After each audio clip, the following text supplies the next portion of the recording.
tried and I've tried even more. I've cried. I'm 17 years old and it's year 13. I've just finished my first year of A levels, which at the time were called AS levels.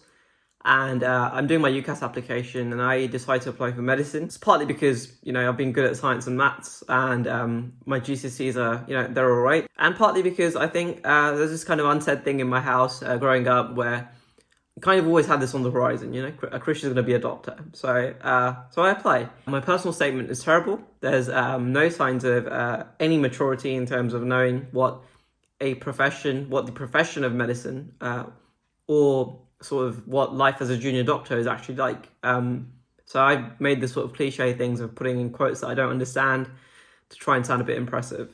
So I've done that, and my BMAT score isn't particularly great either. I get one interview, and it's for Cambridge, because they interview everyone practically, so it's no real achievement. I go to Cambridge, my dad takes me, 17, remember 17 years old. To be honest, most people are 17 when they have their first interviews, but I'm 17 and I look 12. So there's that as well. So I turn up in Cambridge in my suit with my dad, and I have my two interviews. One's an academic and one's sort of personality one. First one I remember was a personality interview. That went well. Second one was an academic interview, and that went absolutely terrible.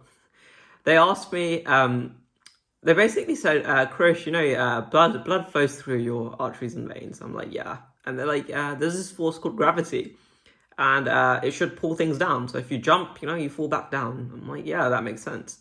They're like, so how comes when you stand up, why does blood not fall to the ground? Why does it not pool in your feet? And I can't answer this question.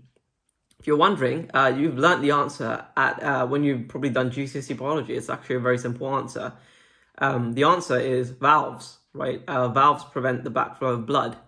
The reason I can't answer this is up to this point, at this moment in time, I realised what I've been doing up to this point is I've never sort of applied anything I've learned in a textbook in terms of like real life. Like, how does this actually apply?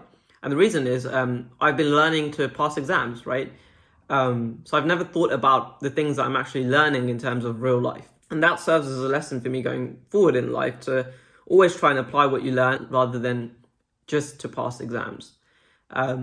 That's beside the point. So I went on a bit of a tangent there. So anyway, I'm not getting into Cambridge. I know this. And I've got my fifth choice, which is natural sciences at UCL.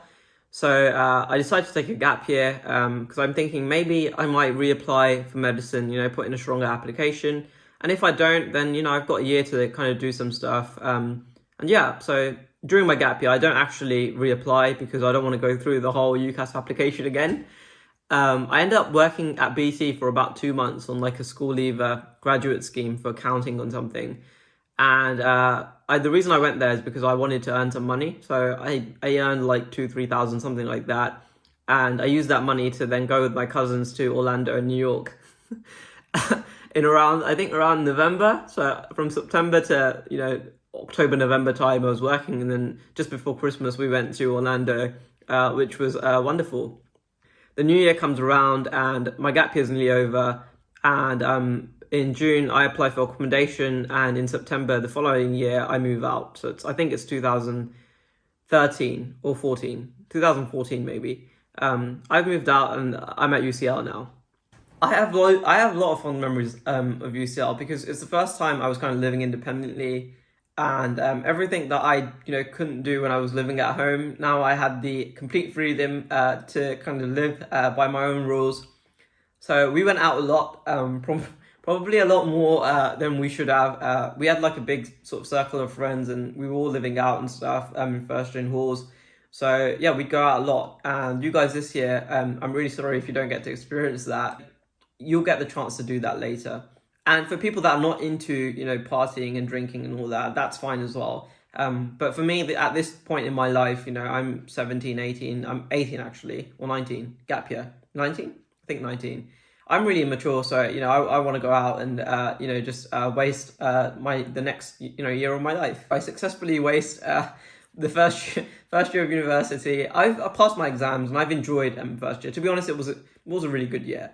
So I move into second year. I'm now living out with two of my really good friends. We're having a really good time. And by the end of the year, I realized I'm not really happy with where I am. There's a multitude of reasons, why I felt this way. I won't really go into those right now. But for any matter, what happens is I end up asking for an interruption, which is like another gap year, sort of a break. The faculty are happy to oblige. So I'm now on my second gap year, and I haven't really told my mum and dad that I've taken a year out because I know they'd go crazy. But I use this time actually quite productively in terms of examining why I'm not sort of happy, why I don't feel like I'm moving towards my goals, and that's probably because I don't know what my goals are in life. And I decided to scratch a few itches.